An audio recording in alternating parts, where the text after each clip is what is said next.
Olá, abençoados, graça e paz, sejam todos bem-vindos. Eu fiquei em dívida com vocês que eu tinha anunciado no domingo passado este tema que nós vamos desfrutar aqui agora.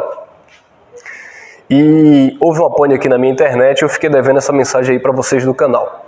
Então eu quero desfrutar com os amados deste estudo. Eu não vou pregar hoje o Evangelho, eu vou pregar as Escrituras hoje, principalmente nesse assunto de Ezequiel 28, nesse capítulo 28 de Ezequiel, onde o sistema religioso, de um modo geral, eles atribuem, aquele personagem a uma criatura, a um ser espiritual que foi expulso dos céus.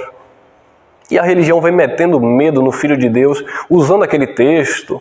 Chega até a dizer que ele era ministro lá no céu de louvor, e quando ele andava, as notas musicais saíam do seu corpo. Imagine, amado. E as pessoas vêm acreditando nesta falácia, nesta mentira e tendo como verdade. Então vamos quebrar mais uma vez este mito de um ser espiritual que caiu do céu, que a religião ela se baseia em alguns textos isolados, fora do contexto, bem como aqui no livro de Ezequiel, onde nós iremos tratar deste assunto. E o tema é isso aí: o querubim guardador, Satanás ou Irão? Nos pregaram que era Satanás. Mas será que era Satanás? Vamos examinar alguns textos, mas antes propriamente dito dos textos que nós vamos ler, eu quero ler aqui uma literatura traduzida por Túlio Luigi Farini, professor. Olha o que esse professor Luigi Farini escreveu. A cidade fenícia de Tiro é mais conhecida do lendário conto de seu cerco por Alexandre o Grande. Quando Alexandre decidiu capturar Tiro, ele teve uma série de vitórias em seu currículo e parecia uma força imparável, mas até mesmo os seus maiores defensores questionaram a sabedoria de tentar levar uma cidade tão poderosa quanto a Tiro. A sabedoria convencional considerava Tiro como praticamente invencível, como foi situada em uma ilha rodeada por um mar turbulento. Tinha sido uma poderosa cidade-estado por séculos e era um lugar visto por pessoas de fora como um parente de temor místico. Isso, claro, fez Alexandre ainda mais determinado a vencer em sua busca. Então, seus soldados colocaram de lado as suas espadas e passaram os próximos 7 meses na construção de uma ponte da terra até a ilha. Os tiros que governaram os mares, preste bem atenção, os tiros que governaram os mares durante quase 1000 anos estavam fora do seu elemento em uma batalha terrestre. Tendo tomado Tiro, Alexandre ordenou a construção de 200 cruzes, sobre a qual os machos derrotados seriam crucificados. As cruzes foram colocadas ao longo da costa, de modo a ser visível através das águas. 30.000 homens, mulheres e crianças foram vendidas como escravos. As medidas de Alexandre não eram geralmente tão duras, mas os tiros tinham ofendido. Ele, Alexandre, estava em seu caminho para o Egito e apenas queria visitar o templo de Melcate, em Tiro, para fazer um sacrifício. Quando a ele foi recusado o acesso, ele ficou com raiva. O resto, como diz a história. Vamos continuar. Este é talvez o episódio mais famoso na vida de Alexandre, um homem cuja vida foi um forte interminável de dramas espetaculares.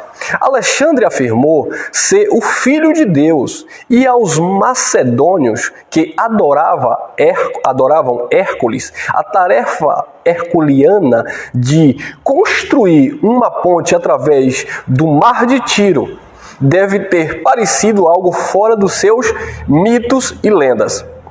A façanha ainda surpreende os historiadores até hoje. E até hoje, essa ponte da mesma terra liga Tiro para a costa. Infelizmente, o triunfo espetacular de Alexandre tende a ofuscar o aspecto mais surpreendente da história de Tiro. E isso é que na ilha, muito para que o exército e os fenícios, que eram o povo de Tiro, ao mar. E quando o rei mais famoso decidiu construir para si um palácio, ele escolheu para construí-lo no mar. Agora preste atenção que nós vamos ver quem era este rei mais famoso de Tiro. A fim de fazer isto, ele teve primeiro que construir uma ilha em que pudesse se estabelecer. Historiadores especulam que uma empresa de proporção tão grande deve ter trabalhado e mantido milhares de pessoas ocupadas por muitos anos. Mas quando a ilha foi concluída, tornou-se o centro do mundo antigo por séculos e séculos. Se os tírios não ensoberbecessem, ou se os tírios não tivessem dificultado o acesso de Alexandre, é bem provável que o seu poder teria continuado a crescer espontaneamente. O rei do mar, em cujo comando Tiro foi construído, foi Irão. Então observe que esse rei, um dos reis, ou o rei mais famoso de Tiro, foi Irão. E foi Irão que teve essa audácia, esta ousadia de construir uma ilha e uma fortificação para ali habitar. Vamos continuar. O rei do mar, cujo comando Tiro foi construído, foi Irão, mais conhecido por seu papel na construção do Templo de Salomão. A razão para a construção de um palácio em uma ilha parece ter sido parte estratégica e simbólica. Do ponto de vista estratégico, uma ilha feita por mãos de homem tem muitas desvantagens do que vantagens. Comida, água teriam que ser exportadas para a ilha, que era rodeada de tão grandes rochas sólidas. Mas os fenícios eram comerciantes lendários. Olha que interessante. Os fenícios eram comerciantes lendários. Guarda muito isso aí. Comerciantes. E isso não parece ter constituído uma dificuldade muito grande. E por século, o seu isolamento proporcionara aos tírios um grau de segurança desconhecido para os seus vizinhos. Em termos simbólicos, o mar parece ter sido fundamental para as crenças religiosas deste povo, dos sírios, ou do povo de Tiro. Seus deuses principais estavam ligados ao mar. Eles adoravam os deuses do mar, Melcate, filho de Poseidon, e Baal, filho do deus peixe, Dagon. Olha aí. O rei Irão parece ter feito um esforço consciente para manipular o arquipétio encarnado nos seus deuses fenícios, de modo que ele próprio parecia ser uma encarnação de um próprio Deus. Seu trono se assentava perante grandes janelas que abrem sobre o mar e com ondas que quebram sobre si. Os visitantes para o seu palácio podem muito bem ter pensado que tinham entrado num domínio de Poseidon. Este estatuto, ou esse status de Irão, como um deus-rei, olha que interessante, como as pessoas o viam, como um deus-rei, estava já bem estabelecido no momento e evidenciado pela inclusão como tal na Bíblia, descreve em Ezequiel. O próprio Jeová fala ao rei Irão, e é sobre isso que eu quero falar, amados, porque muitas pessoas vão ler os textos que nós vamos ler, principalmente lá em Ezequiel 8, e não vai ver Deus mencionando esse rei Irão. Então as pessoas, por não saber de quem Deus estava falando, ou com quem Deus estava tratando, as pessoas, o sistema religioso, arrumou um jeitinho ali de encaixar um pseudo Satanás ali. Bom, já que não tem um personagem, não tem uma descrição de um personagem, então vamos fazer de conta que isso aqui é o próprio Satanás que caiu do céu. Mas por que eu vou nessa linha de raciocínio que o texto lá vai falar de Irão? Nós vamos entender por isso. Observe que esse professor ele foi muito feliz em suas colocações. Em Ezequiel, o próprio Jeová fala ao rei Irão dizendo: tu dissertes, eu sou Deus e me assento no trono de Deus no meio dos mares. Olha que interessante. Onde foi que o rei mais famoso de Tiro construiu o seu palácio?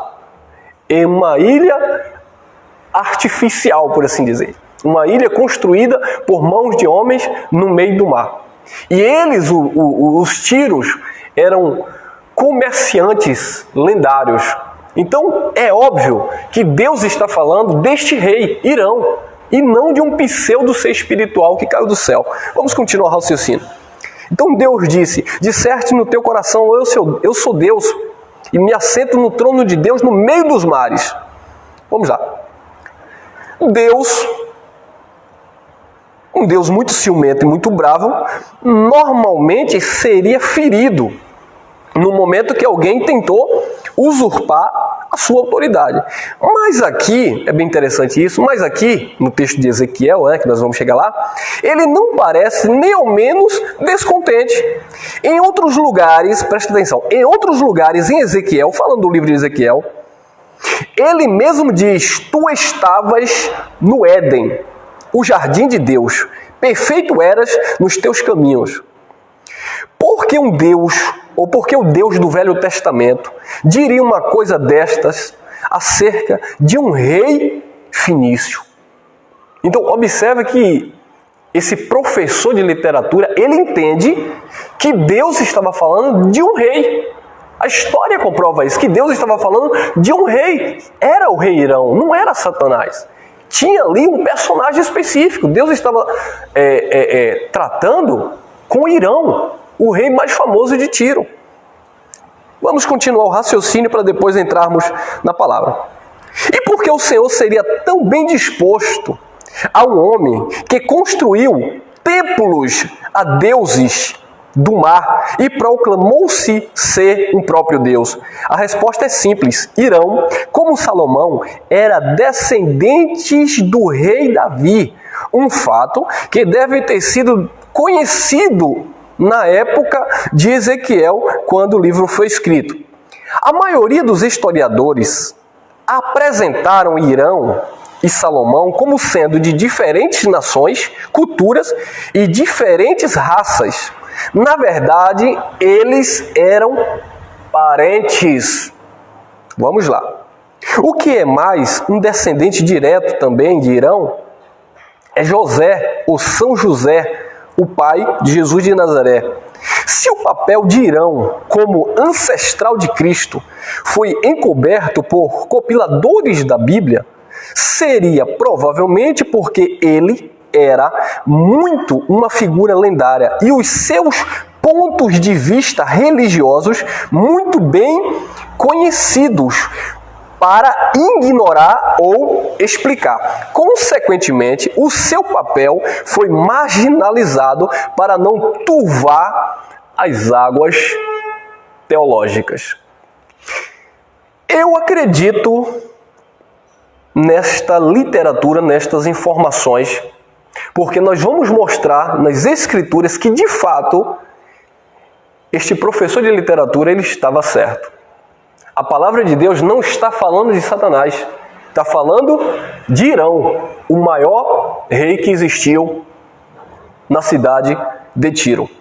Agora é interessante que, ao relatarmos aqui essa história, nós vemos que Alexandre o Grande, ele tentou conquistar, melhor dizendo, ele conquistou, ele invadiu Tiro. Quando foi isso? Em 332 a.C., Alexandre o Grande, rei da Macedônia, tentou conquistar a cidade de Tiro, atualmente onde fica o Líbano, por ser uma localização, presta atenção, estratégica entre os povos gregos e persas.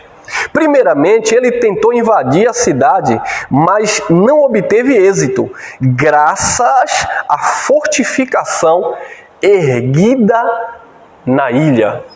Então, amados, observe que eu não estou falando, e nem o historiador aqui está falando, que Alexandre o Grande ele foi contemporâneo ao rei Irão. Então nós estamos aqui lendo que Alexandre ele tentou invadir primeiramente em 332 a.C. Mas quando ele tenta invadir, observe que o professor de literatura já explica quem foi que havia construído aquela ilha a qual Alexandre tentou, claro, invadir depois. Então eles não eram contemporâneos, tá bom? Para alguns não entrarem aí, você está dizendo que Alexandre o Grande era contemporâneo ao rei Irão? Não, não estou dizendo nada disso. Eu estou dizendo que Alexandre o Grande, ele encontrou justamente aquilo que o rei mais famoso de Tiro havia construído, que foi aquela ilha erguida no meio do mar, aquela ilha fortificada. Então, vamos agora à leitura, vamos parar de papo aqui de literatura, de história, e vamos examinar as Escrituras. Eu quero confrontar com você que, é claro, você é livre, você pode até não concordar, tá bom, amado? Mas eu quero confrontar com uma palavra, não adianta aqui eu me argumentar, contar história, eu preciso usar as Escrituras, e é isso que nós vamos fazer. Olha lá. 2 Samuel, capítulo 5, versículo 10, acompanhe comigo. E Davi ia cada vez mais aumentando e crescendo, porque o Senhor, Deus dos exércitos, era com ele. Eu vou só ler, eu não vou aqui ficar explicando muita coisa. Eu acho que essa introdução aqui já foi bem interessante.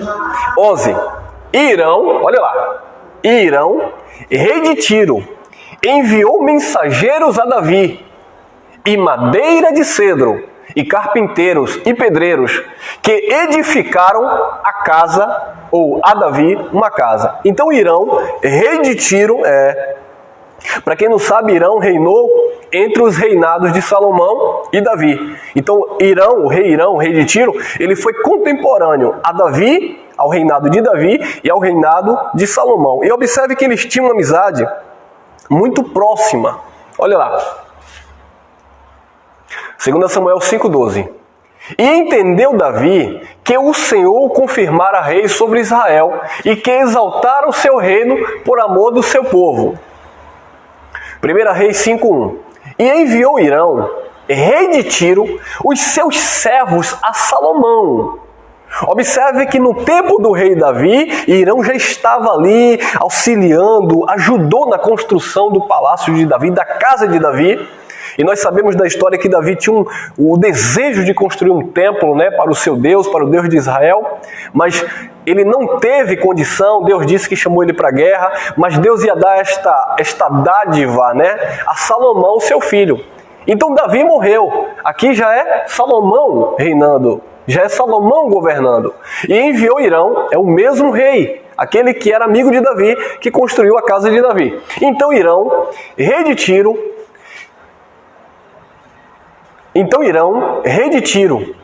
os seus servos, e enviou Irão, rei de Tiro, os seus servos a Salomão, porque ouvira que ungiram a Salomão rei em lugar de seu pai Davi, porquanto Irão sempre tinha amado a Davi. Então, observe que o mesmo amor, a mesma amizade que Irão, o rei Irão, tinha com Davi, ele também tinha com Salomão, seu filho. Olha lá, 1 Reis, capítulo 5, versículo 2 e 3. Então Salomão mandou dizer a Irão: bem sabes tu que Davi, meu pai, não pôde edificar uma casa ao nome do Senhor seu Deus, por causa da guerra com que o cercaram, até que o Senhor pôs os seus inimigos debaixo da planta dos seus pés. Então Salomão disse: olha, Irão, meu pai não pôde construir uma casa para Deus, um templo para Deus, por causa da guerra. Mas o que era que Salomão queria? Salomão queria contratar uma grande empresa. Salomão queria contratar uma pessoa que tinha uma grande influência e conhecimento para que levantasse uma casa ao Deus de Israel. Olha lá, 1 Reis, capítulo 5, versículo 6. Salomão pedindo: Dá ordem, pois, agora, que do Líbano me cortem cedros, e os meus servos estarão com os teus servos, e eu te darei o salário dos teus servos, conforme a tudo o que disseres. Porque bem sabes tu, falando com o rei Irão, que entre nós ninguém há que saiba cortar a madeira como os sidônios. Então, observe que Irão está, ou Salomão, ele está negociando com o rei Irão. Nós vamos chegar lá daqui a pouco. Então, observe que Irão era um grande negociador e Salomão está negociando com ele. 1 Reis, capítulo 5, versículo 7. E aconteceu que, ouvindo Irão as palavras de Salomão, muito se alegrou e disse: bendito seja hoje o Senhor, que deu a Davi um filho sábio sobre este tão grande povo. Vamos continuar. É muito texto, eu não quero aqui me deter. Mesmo porque para o povo da graça já é um assunto bem batido, bem conhecido. 1 Reis 5, 8. E enviou Irão a Salomão dizendo: ouvi o que me mandaste dizer. Eu farei toda a tua vontade acerca das madeiras de cedro e de cipreste. Olha que interessante. Então, o Salomão mandou servos, mandou pedir madeiras e o rei Irão disse: eu ouvi o que você mandou dizer e eu vou fazer toda a sua vontade. Eu vou financiar a obra, eu vou financiar. Meus amados, observe a mente, observe a capacidade, observe que este homem ele era um grande negociador. 1 Reis 5:9. Os meus servos as levarão desde o Líbano até o mar, e eu as farei conduzir em jangadas pelo quê? Pelo mar, até o lugar que me designares, e ali as desamarrarei, e tu as tomarás. Tu também farás a minha vontade, dando sustento à minha casa. Então, amados, observe que houve o quê? Uma troca. Salomão pediu ajuda ao rei Irão, o rei Irão disse: eu vou te ajudar, agora você vai me sustentar, você vai sustentar a minha casa. Houve um acordo, estava tendo ali uma negociação. Eles deixaram a amizade de lado e estavam ali tratando de quê? De negócios. É muito importante esse ponto. 1 Reis, capítulo 5, 10. Assim deu Irão a Salomão madeira de cedro e madeira de cipreste, conforme a toda a sua vontade. 1 Reis 5, 11. E Salomão deu a Irão, presta atenção, Salomão deu a Irão 20.000 coros de trigo para sustento da sua casa e 20 coros de azeite batido. Isto dava Salomão a Irão anualmente. Então, observe que Salomão passou a pagar tributos ao rei Irão. Então, observe a capacidade de negociar que este homem tinha, amado. Salomão passou agora a pagar tributo a Irão anualmente. Por quê? Porque eles estavam fazendo negócios. Olha lá, 1 Reis 5,12. Deu, pois, o Senhor a Salomão sabedoria, como lhe tinha falado, e houve paz entre Irão e Salomão, e ambos fizeram acordo. Então ali houve um acordo. Fecharam um negócio, o Salomão contratou, por assim dizer, uma mega empresa para que construísse o templo de Deus. Preste muita atenção nisso. Então, observe que Salomão, nós conhecemos biblicamente que foi Salomão que construiu o templo. Mas quando nós analisamos as Escrituras, quando nós examinamos, na verdade quem construiu o templo não foi Salomão. Foi o rei de Tiro, foi Irão. Vocês estão percebendo que Salomão... mas Deus disse que era Salomão. Sim, Salomão que teve ali, primeiro começou com Davi o projeto, Salomão teve ali a ideia de executar, Deus permitiu que Salomão executasse aquela tão grande obra, mas por trás de Davi e Salomão havia um rei pagão chamado Irão, que estava financiando toda aquela obra.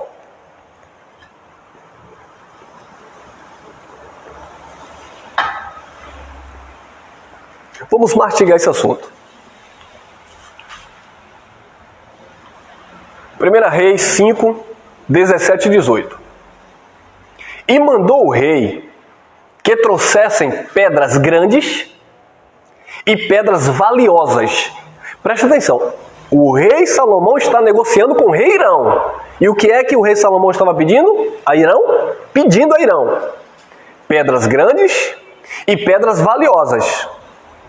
Pedras lavradas para fundarem a casa. E as lavraram os edificadores de quem? De Irão. E os giblitas. E as lavraram os edificadores de Irão e os giblitas. E preparavam a madeira e as pedras para edificar a casa. Então observe que o rei Irão estava ali disponibilizando todo tipo de quê? Pedra preciosas que Salomão havia pedido. Você já entendeu? Já começou a conectar? Quando o querubim, que é o tema, o querubim guardador, quem era? Satanás ou Irão? Então percebeu que era Irão que tratava com pedras preciosas, pedras grandes. Não tem nada a ver com Satanás, que tinha pedras no seu corpo, que era cheio de riqueza. Não tem nada a ver com Satanás, amados. Era Irão. Ele era um negociador. E ele tinha pedras grandes e preciosas e ele financiou, forneceu para a construção do templo lá de Salomão. Olha lá. 2 Crônicas 2:3. E Salomão mandou dizer a Irão, rei de onde? De Tiro. Como fizestes com Davi, meu pai, mandando-lhe cedros para edificar uma casa em que morasse, assim também faze comigo. Então, assim como Irão mandou, madeiras de cedro para edificar uma casa, um palácio para Davi, agora Salomão está pedindo que Irão continue mandando também, mas agora para construir um palácio, um templo para quem? Para Deus, o conhecido, famoso templo de Salomão. Vamos lá. 2 Crônicas 2:11. Irão, rei de Tiro, respondeu por escrito que enviou a Salomão dizendo: porque o Senhor tem amado o seu povo, te constituiu sobre ele rei. Então Irão reconhecia que Salomão agora estava como rei de Israel, constituído pelo próprio Deus. Vamos continuar. Olha a relação dessas três pessoas, Irão, Davi e Salomão. 2 Crônicas 2:12. Disse mais Irão: bendito seja o Senhor Deus de Israel, que fez os céus e a terra. Então observe que havia um certo temor do rei Irão em relação a Deus. Você observa, que apesar, como nós lemos na literatura, Irão, ele se intitulava, ou fazia templos a deuses estranhos, mas havia um temor, ele reconhecia que era o Deus de Israel. Havia um certo temor. Então ele disse, disse mais Irão: bendito seja o Senhor Deus de Israel, que fez os céus e a terra, e que deu ao rei Davi um filho sábio, e de grande prudência e entendimento, que edifique casa ao Senhor e para o seu reino. Isso é Irão falando, vamos lá. 1 Reis 9:11. Para o que Irão, rei de Tiro, trouxera a Salomão madeira de cedro e de cipreste e ouro, segundo todo o seu desejo, tudo aquilo que Salomão desejou, ele enviou. Então deu o rei Salomão a Irão 20 cidades na terra da Galileia. Então, como eu falei, eles estavam negociando.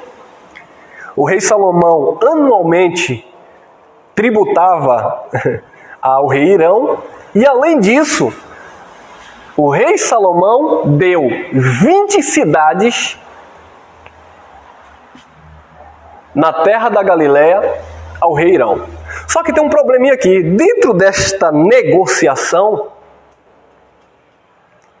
o rei Irão começou a questionar algumas coisas. Ele não gostou muito bem do que estava acontecendo, principalmente no que tange essas cidades que Salomão deu para ele. Olha aí, 1 Reis 9:12. E saiu Irão de Tiro a ver as cidades que Salomão lhe dera, porém não foram boas aos seus olhos. Então, o rei Salomão pegou 20 cidades e deu a Tiro, como parte ali daquele acordo que eles tinham. Só que quando o rei de Tiro, Irão, saiu para olhar aquelas cidades, ele não gostou. Aquela cidade não foi boa aos seus olhos. E aí já começou uma quebra ali no relacionamento, já começou alguma coisa ali desandando, sabe? Sabe aquela politicagem que nós vemos hoje, que, bom, se você fizer o que eu quero, estamos tudo certo, mas se você me desagradar, de repente você não vai concordar. Percebe a politicagem, né, amado? Então, Irão saiu para ver aquelas cidades que ele tinha fechado ali com Salomão, mas ele não gostou muito daquelas cidades. Olha lá. 1 Reis 9:13.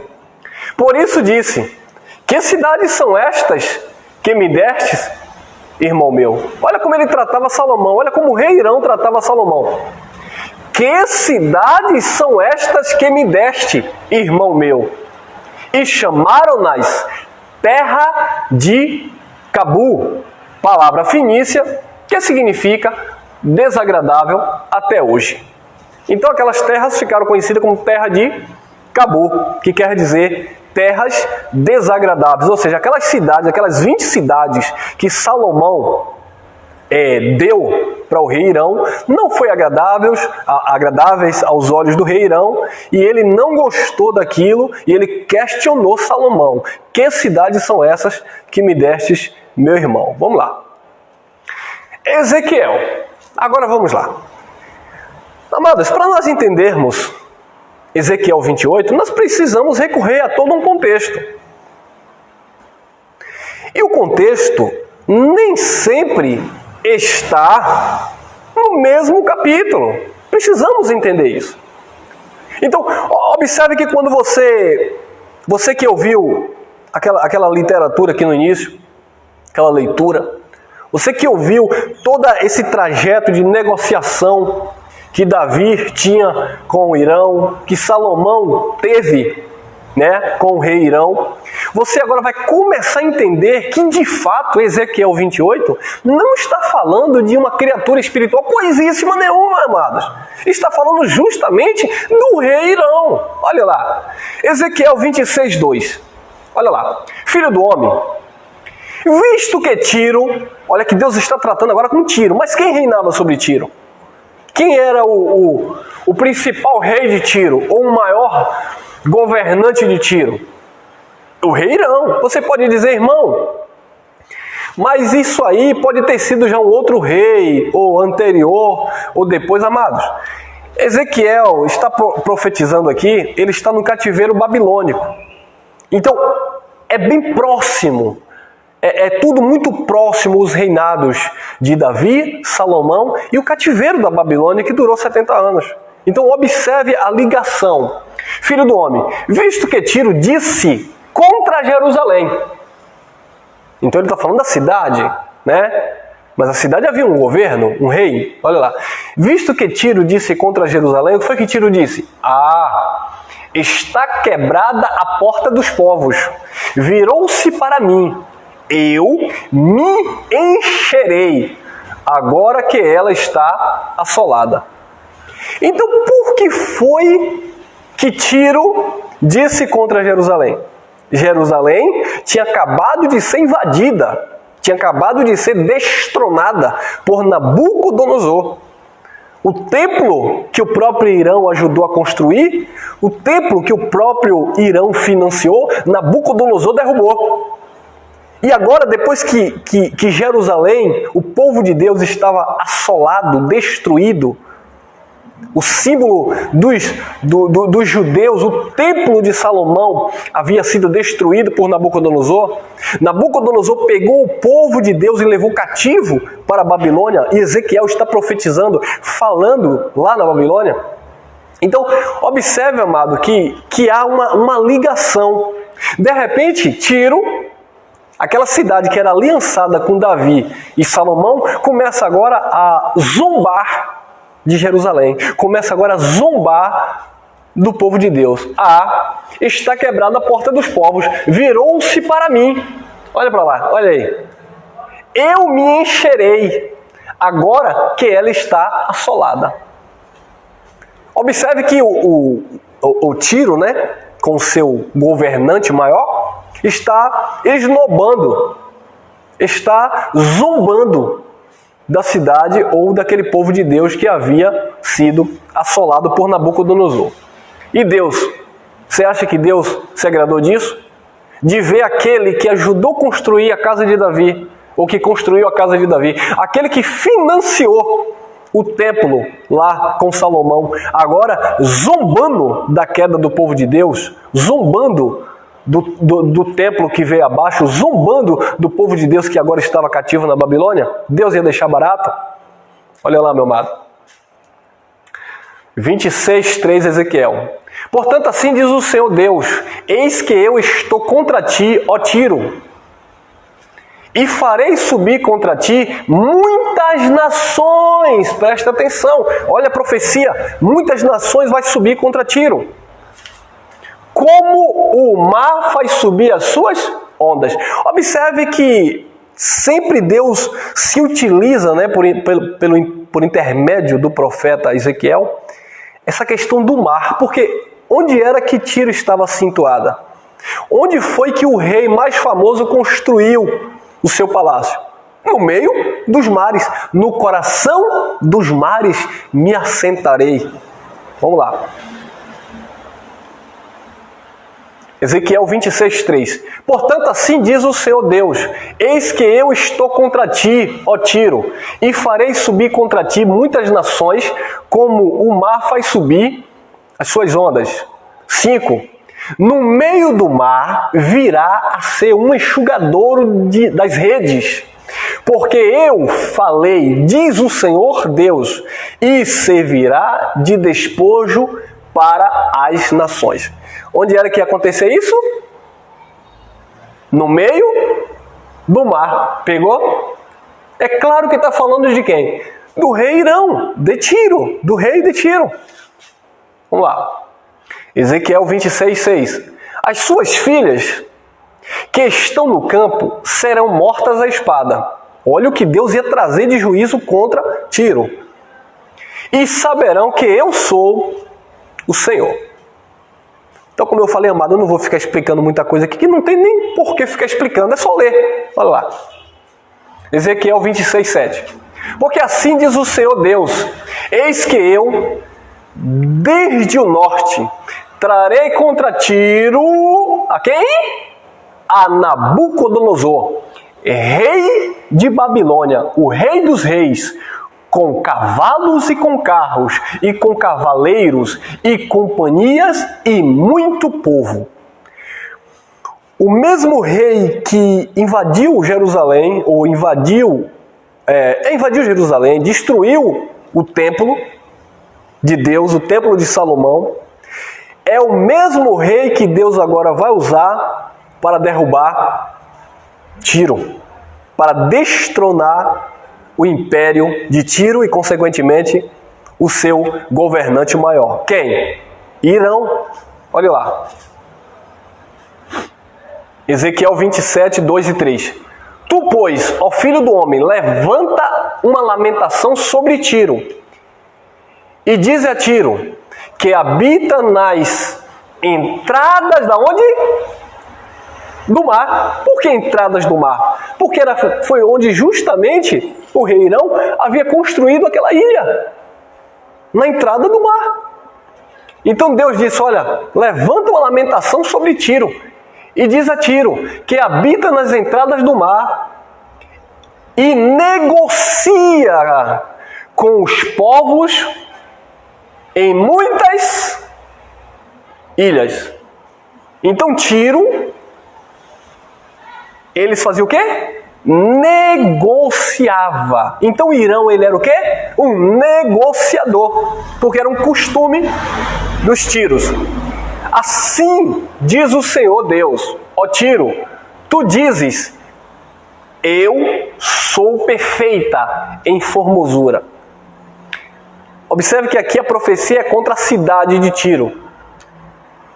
Eu sou perfeita em formosura. Mas observe que é a mesma linguagem que Deus vai usar para o personagem. Vamos lá.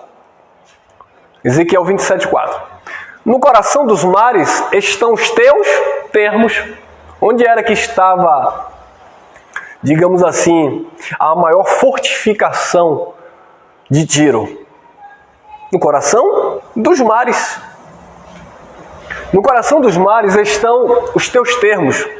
Os que te edificaram aperfeiçoaram a tua formosura. Então observe que está falando de uma edificação, de um reino, de um governo. Não está falando de um ser espiritual. Então o sistema religioso usa essas passagens para dizer que aqui está falando de Satanás, ou que é uma profecia dupla, que também está falando de Satanás. Não existe isso, amado. Observe a deturpação das Escrituras. Ezequiel 27:5.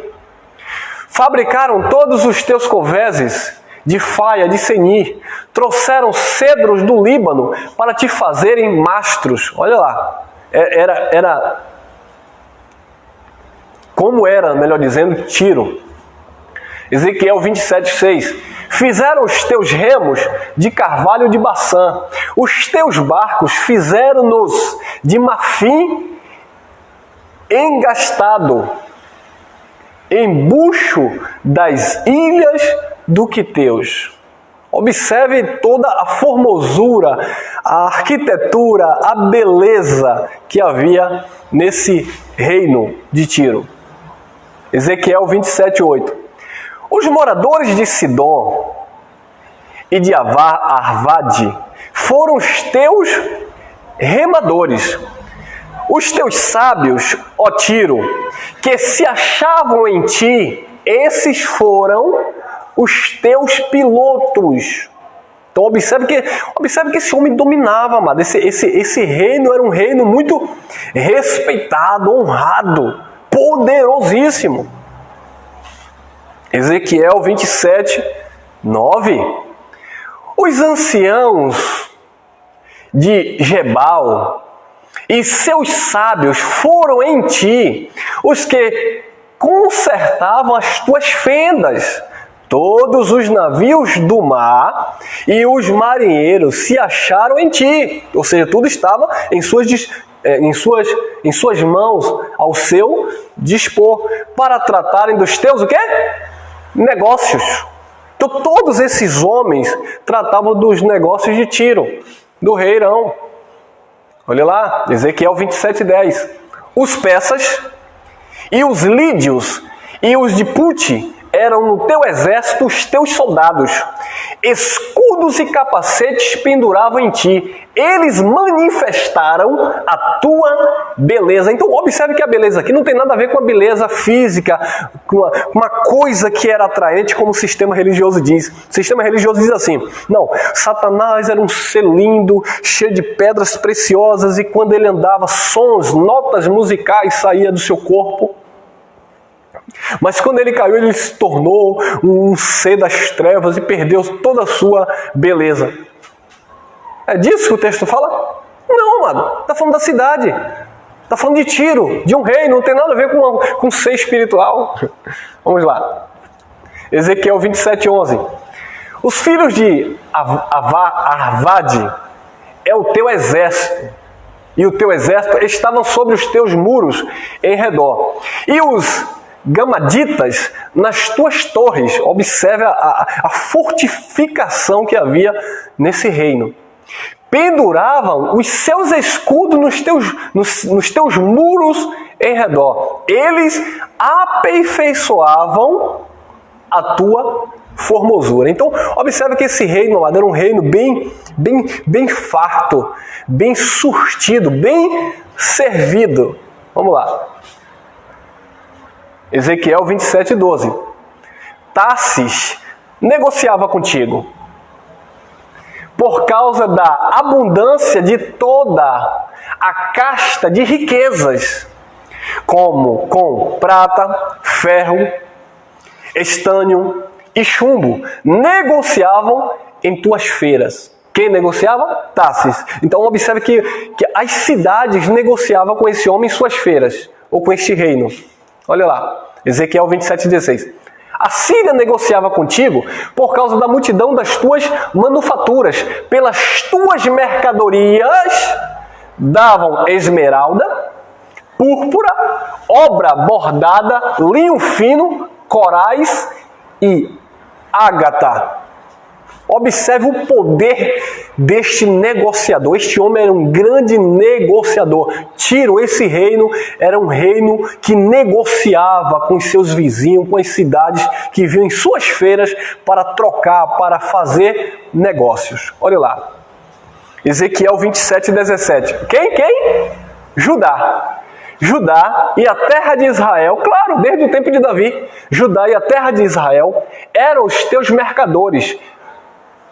Pelas tuas mercadorias trocava o quê? Quem trocou? Trigo de minete e panangue e mel e azeite e bálsamo. Observe lá que quando ele financiou a construção do templo, Salomão ficou devendo a casa dele e anualmente pagava isso aí a ele? Vamos lá. Ezequiel 27:21. A Arábia e todos os príncipes de Quedar eram mercadores ao teu serviço, com cordeiros, carneiros e bodes. Nestas coisas negociavam contigo. Então, observe, amado, que o reinado, né, o Tiro, juntamente com Irão, eles eram negociadores natos, milenar, lendários.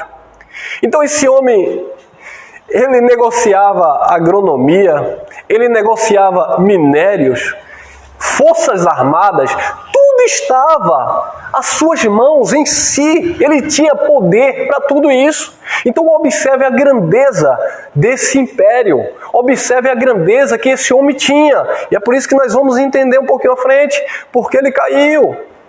Aliás, vocês já estão entendendo. Ezequiel 27:23. Arã, e Cane, e quem? E Éden.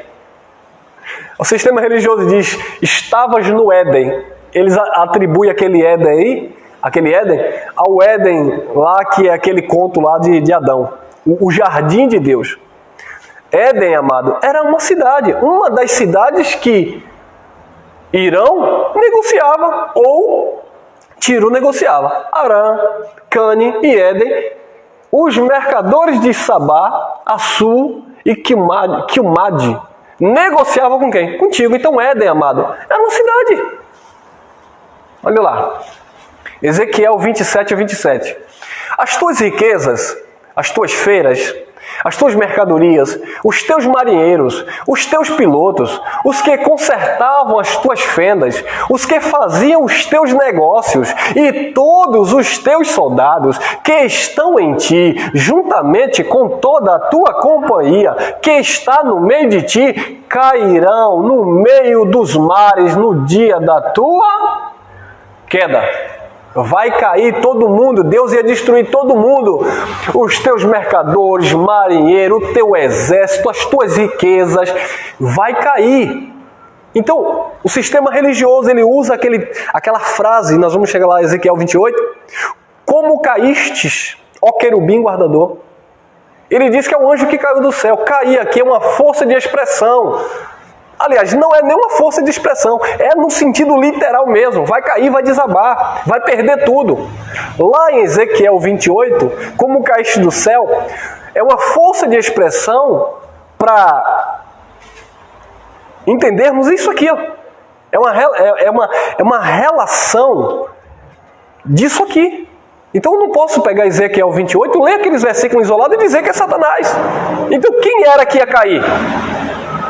Tiro e o seu governo, seu império, suas forças, suas riquezas, seus exércitos, ia cair tudo. Ia cair aonde? No mar. no meio dos mares. Ele seria vencido. Deus iria levantar povos para o destruir. E quem seria? Nabucodonosor, que iria invadir e destruir. Olha lá. Agora sim, chegamos em Ezequiel 28, versículo 12 em diante. Filho do homem, levanta uma lamentação sobre o rei de quem? De Tiro. E diz ele, assim diz o seu Deus, tu eras o selo da medida, cheio de sabedoria, perfeito e formosura. Então de quem Deus está falando? Agora está falando do rei, e não de Tiro, cidade propriamente dito. Tiro ia cair porque havia um rei lá que se corrompeu, obviamente. Mas quem era esse rei? Irão. E por que Deus está dizendo que ele era, não é mais? Porque ele se corrompeu, amado.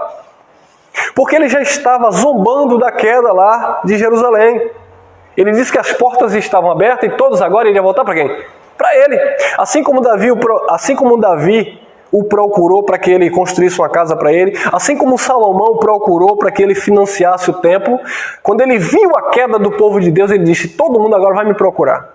Você já viu aquele que te fez um favor e sempre fica achando que você tem que estar ali bajulando, sabe? Porque você vai ficar sempre na dependência dele. Assim foi o rei Irão. Só que isso não agradou a Deus, porque sempre foi Deus no controle de tudo. Se Deus permitiu que Irão ajudasse na construção da casa de Davi, do templo lá de Salomão, foi porque Deus quis, amado. Porque tudo é de Deus, porque dele, por ele, para ele, são todas essas coisas. Mas Irão começou a se achar. Tiro começou a se vangloriar com todas as suas riquezas, com todas as suas posses, com todos os seus exércitos. Ia cair porque não agradou a Deus, se ensoberbeceu, e a palavra de Deus diz que os humilhados Deus exalta, mas aquele que se exalta, Deus abate. Foi o que aconteceu com Tiro e com o rei Irão. Filho do homem, levanta uma lamentação sobre o rei de Tiro e diz ele, assim diz o Senhor Deus, tu eras o selo da medida, cheio de sabedoria e perfeita e formosura. Olha lá, 13. Estivestes aonde? No Éden. Que Éden? Éden era a cidade, uma das cidades que ele negociava. Estiveste no Éden, jardim de Deus. No original ali são jardim dos deuses, assim como o faraó tinha o seu jardim suspenso, né? Era conhecido também como jardim dos deuses. Era uma linguagem comum entre eles. Claro, deturparam, colocaram ali jardim de Deus no singular, como se fosse um jardim do Deus Todo-Poderoso aqui na Terra. Não, era jardim dos deuses, estivesse no Éden. Éden era a cidade onde ele negociava. Jardim de Deus, dos deuses. De toda pedra preciosa, era tu o quê? Cobertura. Que pedra preciosa? Era um diabo, um ser espiritual que estava revestido de pedra preciosa? Claro que não, amado. Eram as pedras que estavam ali disponíveis para ele. Ele andava sobre as pedras. Era um homem muito rico, muito bastardo, ou muito farto, por assim dizer. Olha lá, estiveste no Éden, jardim de Deus, de toda pedra preciosa, era a tua cobertura. Aí Deus vai dar algumas características. Sardônia, topázio, diamante, turquesa, ônix e jaspe, safira, carbúnculo, esmeralda e ouro. Em ti se faziam os teus tambores e os teus pífaros no dia em que fostes criado, foram preparados. É aqui também que o sistema religioso pega para dizer que esse pseudo-ser aí, Satanás, caiu do céu, e no céu ele era ministro de louvor. Por quê? Por causa desse texto aqui, da parte bem isolado. Cadê? Aqui. Aí. No dia que fostes criado, os teus tambores e os teus pífaros, no dia que fostes criado, foram preparados. E o que era isso, mano? Tudo indica que esse rei Irão era um rei muito festeiro, gostava de festa, mano. Gostava de música. Assim como Rabonildo, né? Neto lá de Nabucodonosor, onde ele, logo depois lá que o seu avô morre e ele, enfim, está lá no reino lá da Babilônia, está reinando sobre a Babilônia, ele vai lá na despensa, pega lá os cartiçais, os elementos, né, consagrados ao Senhor, que era do templo. Ele vai lá e começa a oferecer vinho lá, as meretrizes, se banqueteando, e de repente Daniel está lá já velhinho, e Deus manda aquela mão na parede, mene, mene, tekel, facim, né, pesado foste na balança. O reino foi dividido. Então Daniel vem traduzir ou interpretar aquela escrita, né, na parede. Então observa que o rei Irão, parecendo, eu estou comparando aqui com Rabonildo, gostava também de dar essas festas, gostava de festa. É por isso que é atribuído isso aqui a ele. Ó. Em ti se faziam os teus tambores, os teus pífaros, no dia em que fostes criado, foram preparados. Isso estava em Irão. Era um dom, ele gostava disso, ele gostava de música, ele gostava de festa. Tem nada a ver com ser que era ministro lá no céu. E, meus amados, vamos lá, vamos entender. 28:14, Ezequiel, vamos continuar. Tu eras, o querubim ungido para cobrir. E te estabelecia onde? No Monte Santo de Deus estava. Olha que tu eras o querubim ungido.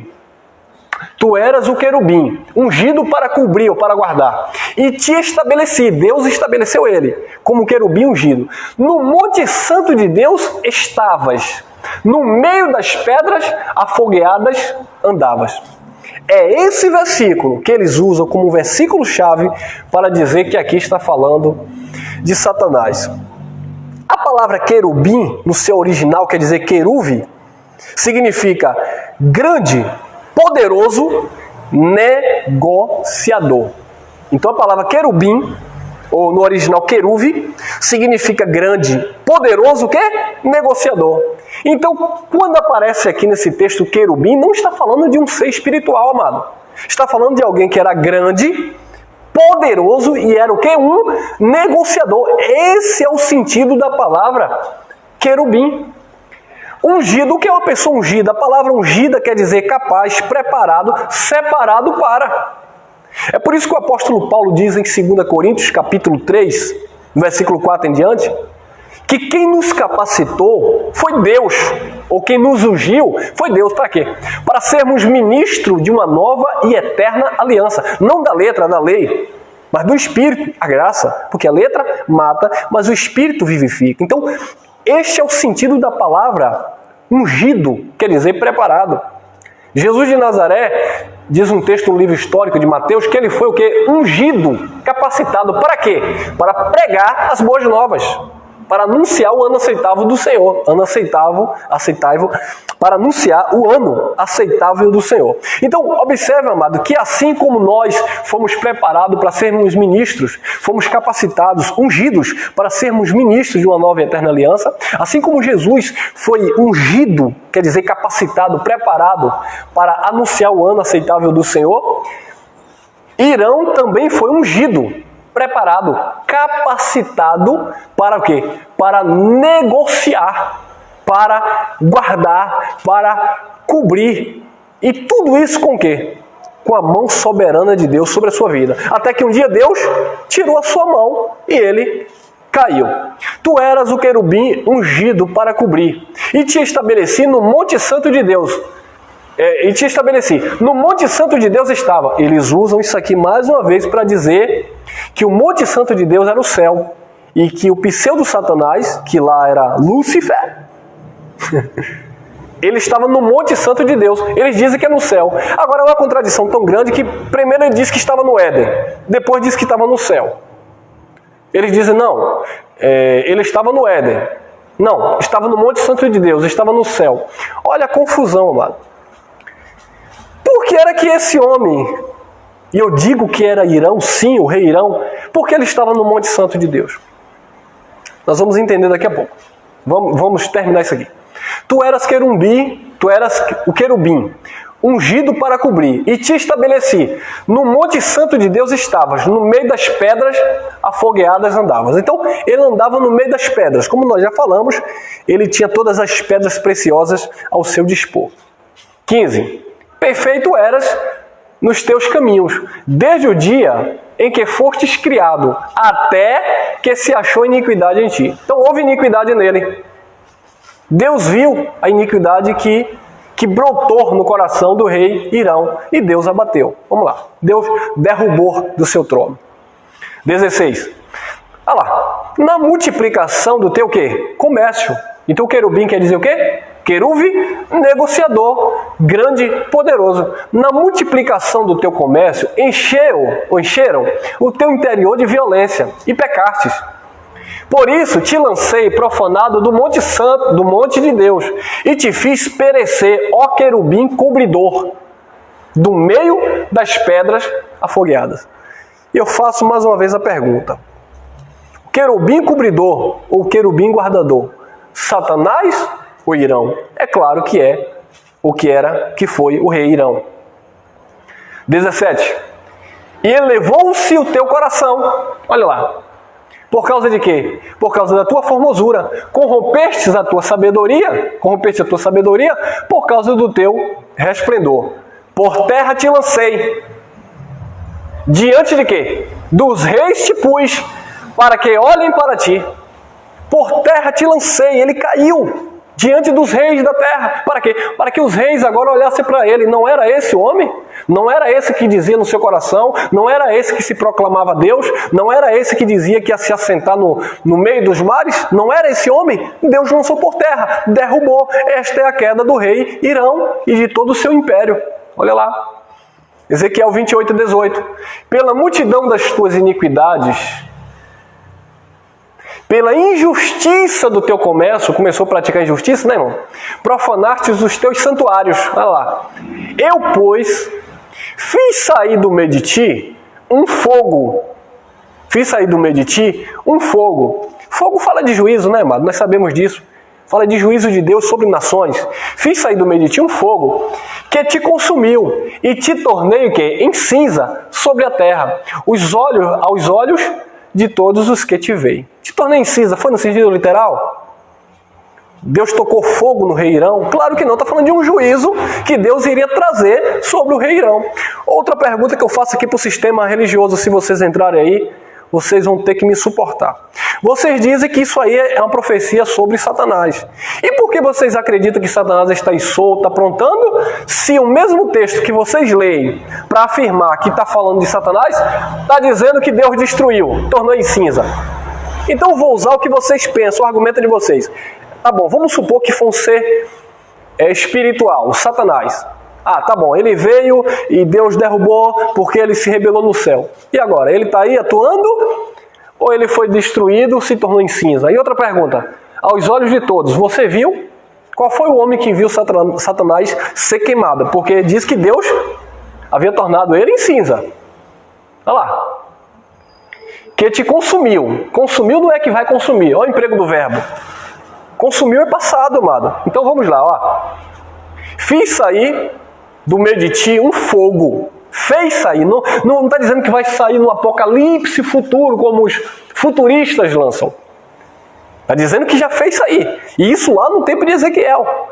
Fiz sair do meio de ti um fogo, olha lá, que te consumiu, não é que vai te consumir. E te tornei, não é que vou tornar, te tornei em cinza sobre a terra, aos olhos de todos os que te veem. Agora eu faço uma pergunta para você do sistema religioso que diz que saiu o diabo, que é Satanás que caiu do céu. Então, não existe mais, porque Deus fez sair um fogo que consumiu, que destruiu ele. E diz que os homens viram. Agora, qual foi o homem que viu um pseudo-ser espiritual ser queimado? Contradição, amados. Argumentos sem comprovações. Nós mostramos que de fato isso aqui estava se referindo a uma figura de linguagem, que não foi um fogo literal que queimou o rei Irão, mas que de fato ele morreu, ele foi destruído sim. Deus abateu. Deus destruiu com aquele reinado. Olha lá. 19. Todos os que te conhecem, olha lá, entre os povos estão espantados de ti.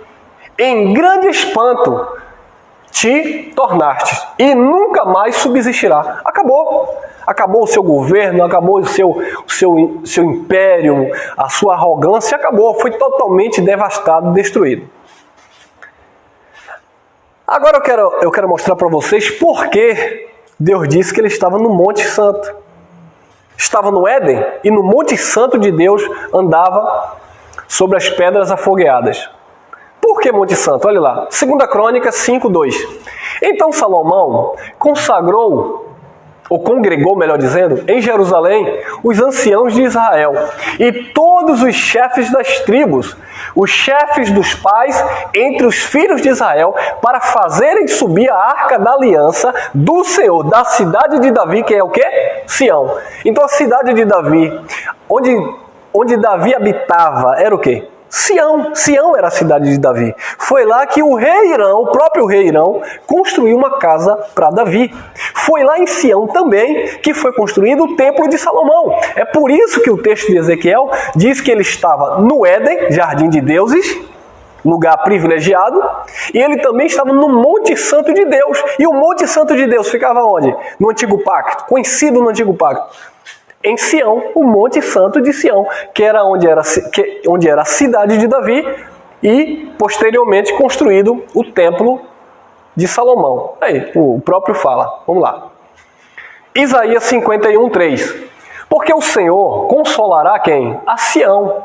Consolará a todos os seus lugares assolados. Lembra que Sião foi assolado, foi invadido, foi destruído? Por isso que Irão estava se vangloriando, e fará o seu deserto como o quê? Como Éden. Éden era o quê? Um jardim de alegria, ou conhecido como jardim dos deuses, ou um lugar de deleite, um lugar de prazeres, sabe? Um lugar de bonança. Então aquele lugar, Sião, que foi devastado, que foi assolado, Deus deu uma promessa que ia fazer como Éden. E a sua solidão como um jardim de quem? Do Senhor, um jardim de alegria. Gozo e alegria se achará nela. Ação de graças e voz de quê? E voz de melodia, muita festa, muito cântico, muitos salmos, porque iria haver o quê? Uma restauração, uma restituição.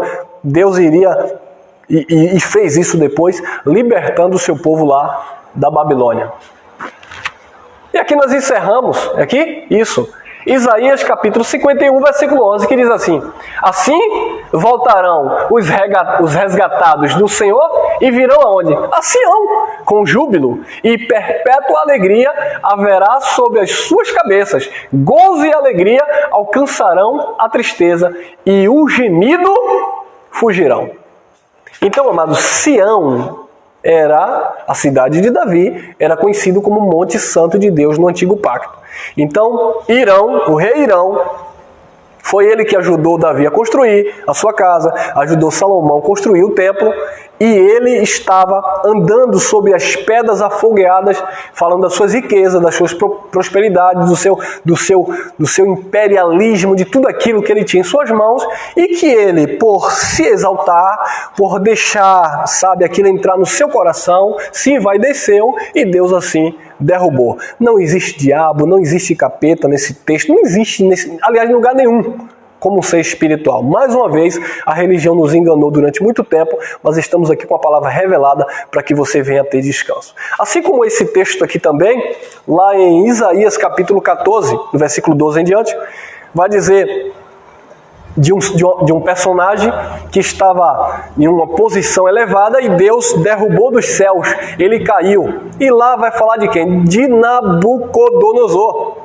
Aqui está falando de Irão e lá está falando de Nabucodonosor e não de um ser espiritual. A religião pega esse texto isolado, não esse texto de Ezequiel, o capítulo 28 de Ezequiel isolado, pega o capítulo 14 de Isaías com aqueles versículos soltos que fala lá daquele que estava sentado no lugar elevado e disse no seu coração que ia subir o mais alto e colocar o seu trono acima do trono de Deus.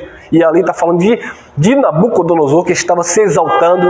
O próprio disse: tudo isso construí com as forças das minhas mãos, quando Deus abate e faz com que ele se torne como um animal e vai passar um período lá comendo com os animais. Então, amados, tudo isso são profecias acerca de homens que tiveram grandes poderes, homens que foram importantes na história, mas que se envaideceram, que se exaltaram e Deus abateu. Sempre foi assim na história. Então, a religião vai usar os textos isolados de Ezequiel, os textos isolados de Isaías, vai usar os textos isolados de Apocalipse, que está se referindo a outro império, o romano.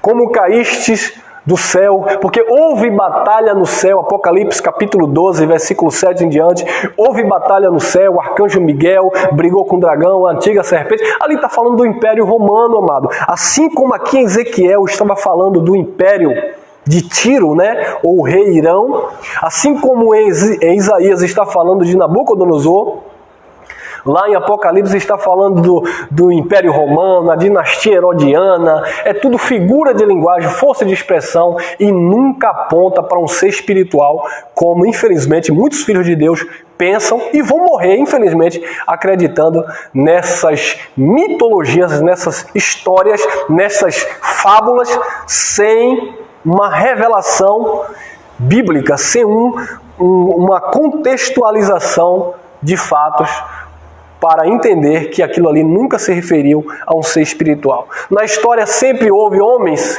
que se intitulavam deuses. Por exemplo, Nimrod, quando ele tenta construir aquela torre para chegar nos céus, e ele acha que vai manter o povo ali tudo preso ali ao seu serviço, e Deus ali confunde as línguas e espalha os povos. Mais um ali caiu do céu, é uma força de expressão, caiu do seu posicionamento. Assim como tantos outros na história que Deus sempre abateu, e tantos outros, assim como aconteceu também com Roma, né?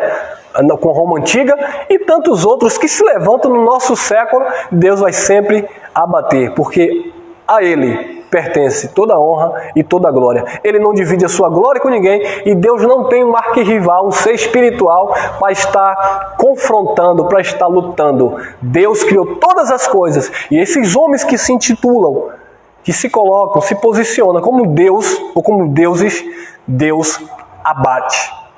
Graça e paz, fique com esta reflexão no teu coração e até o nosso próximo encontro.